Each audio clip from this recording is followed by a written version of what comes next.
Hablar de conexión interior es hacer referencia al anhelo del alma de vivir en comunión con algo más grande que nosotros mismos.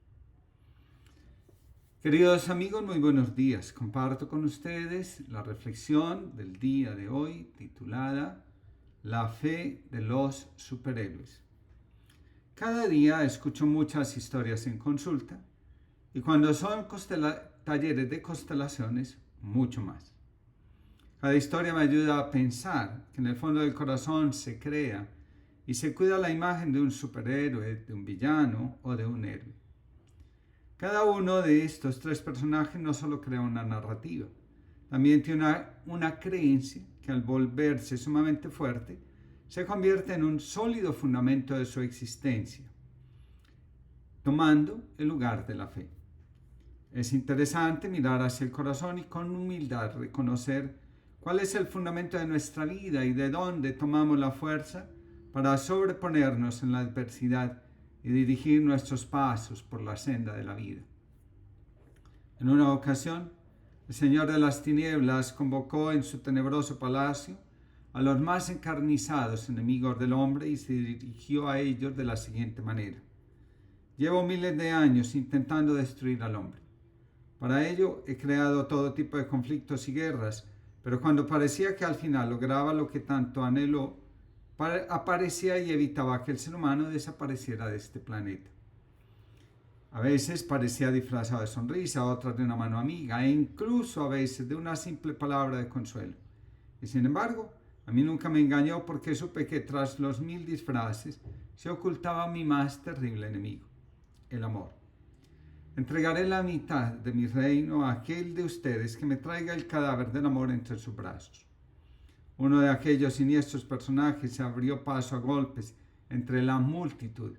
Se postró ante el Señor de las Tinieblas y gritó: Gran Señor, yo soy quien te traerá el cadáver del amor entre mis brazos. Yo soy su enemigo natural porque yo soy el odio. Ve, amigo mío, y haz mi sueño realidad y gozarás de la mitad de todo mi reino. En una esquina de aquel salón, oculto tras una columna, un personaje vestido de negro y con un gran sombrero que le tapaba el rostro, esbozó una extraña sonrisa. El odio partió ante la envidia de muchos. Los años pasaron y el odio regresó cabizbajo y ante el Señor de las Tinieblas manifestó su derrota. No entiendo, gran Señor, he creado desavenencias, malentendidos y todo tipo de agravios y cuando parecía que mi triunfo estaba cercano, aparecía él, y al final todo lo suavizaba, todo lo arreglaba. Tras el odio fueron la pereza, la rutina, la desesperanza y muchos de los peores enemigos del hombre, y sin embargo, todos ellos al final fracasaron. Súbitamente se abrió paso entre la multitud aquel silencioso personaje que vestía de negro y que tenía un sombrero que le tapaba el rostro. Yo soy quien te traeré el cadáver del amor entre mis brazos. Todos, antes que tú, han fracasado, y tú, a quien ni siquiera conozco, pretendes triunfar.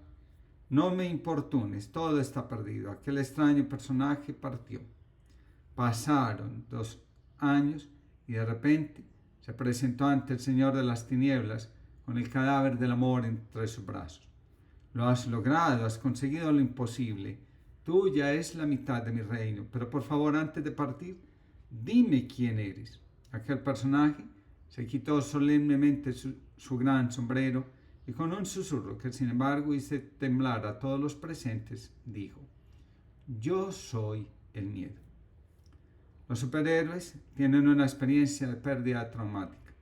Superman es el hijo de 2 padres que, al ver cómo su mundo se destruye, lo envían a otro planeta. Superman es el niño dado en adopción ante el derrumbamiento en la relación de sus padres. En su corazón siempre está el anhelo de ver a sus padres juntos. El hombre araña es un joven que ve morir a sus padres porque guardan un secreto de estado. El hombre no solo pierde a sus padres, también pierde a quien le había ofrecido el amor de un padre, es decir, tiene que elaborar la doble pérdida de un cuidador primario. Batman ve cómo asesinan a sus padres en una noche lluviosa después de salir del cine.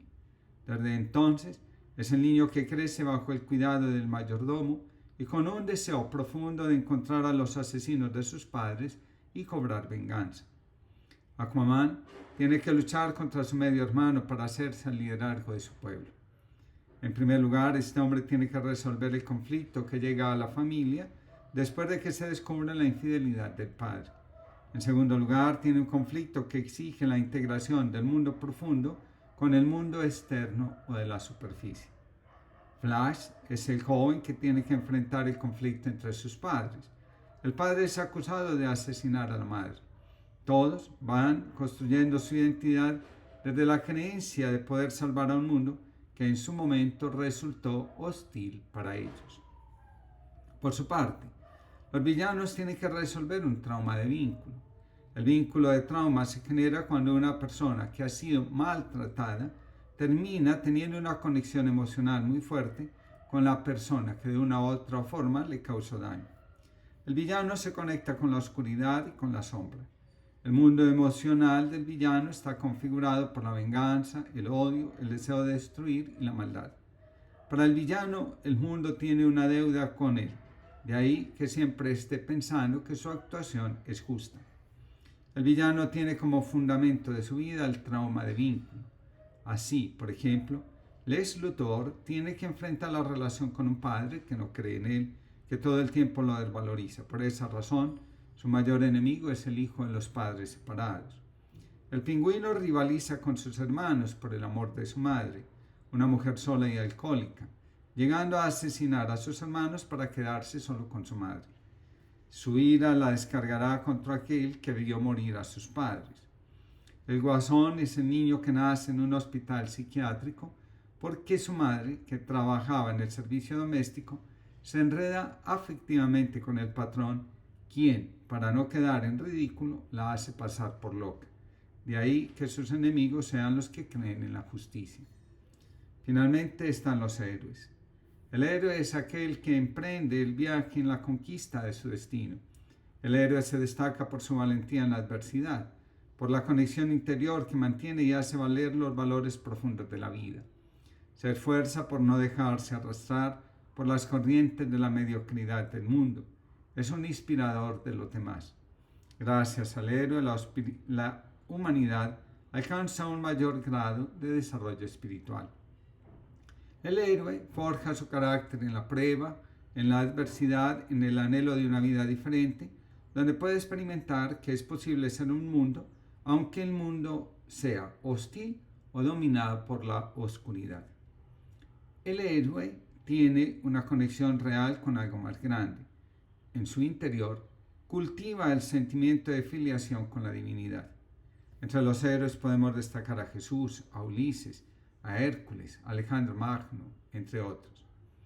En el diario de Ana Frank encontramos el siguiente texto.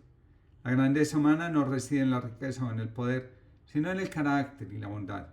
Las personas son solo personas, con fallas y defectos, pero todos nacemos con una bondad básica. El mejor remedio para quienes tienen miedo, se sienten solos o infelices, es salir a algún lugar donde puedan estar tranquilos, a solas con el cielo, la naturaleza y Dios. Solo entonces uno siente que todo es como debe ser. A pesar de todo, sigo creyendo que la gente es buena en el fondo. Nadie puede evitar encontrarse con la dificultad, con el dolor o con la prueba. A veces ni siquiera nosotros podemos decir qué caminos vamos a tomar. Comprenderlo es algo sumamente difícil. Hay cosas que aunque nos cueste aceptar, son destino, es decir, tenemos que transitarlas y hacerlo con humildad nos lleva a la verdad. La vida nos ofrece una paradoja tan interesante como compleja de entender. Por un lado, somos islas, cada uno es independiente, es decir, cada uno es responsable de su destino, de sus respuestas. Nadie puede cambiar o tomar el destino de otros sin asumir graves consecuencias. Por otro lado, todos estamos conectados. Es decir, lo que afecta a uno termina afectando a la comunidad y viceversa. Al respecto, dice Thomas Merton, nada, absolutamente nada tiene sentido si no admitimos con John Donne que los hombres no son islas independientes entre sí. Todo hombre es un pedazo del continente, una parte del todo. Hay una tarea pendiente, cada uno puede hacerla o no. El resultado depende de la apertura o de la restricción con la que asumamos cada experiencia. Nos podemos quedar atrapados en la culpa o la indiferencia frente a lo que nos sucede. También podemos victimizarnos y dedicarnos a reprochar a los demás nuestra suerte. Existe la alternativa de dedicarnos a trabajar sobre nosotros mismos, a buscar en el silencio a Dios y adentrarnos en la vida desde esa absoluta certeza que nace en el alma de que, querámoslo o no, todos estamos envueltos dentro de algo más grande que nos atrevemos a llamar misterio. Dios está presente en nuestra vida y solo quien dispone del corazón puede sentir y experimentar su presencia y compañía. De esto depende nuestra transformación de superhéroes y villanos en héroes, es decir, en artesanos de nuestra alma, libres de miedos y de angustias innecesarios, de sueños que paralizan y de planes que solo acaban en mí, de vidas paralelas y de afectos que no me dejan seguir, de cadenas que me atan a la nada y me impiden llegar a ti, libre para amarte y servirte, para darme por entero en un mundo que tiene sed de ti, libre para amar a los otros, a tu misión, a tu iglesia, libre para mirarte a la cara, día tras día, más allá de la incertidumbre y preguntarte, Señor, ¿qué quieres hoy de mí? Álvaro Lobo.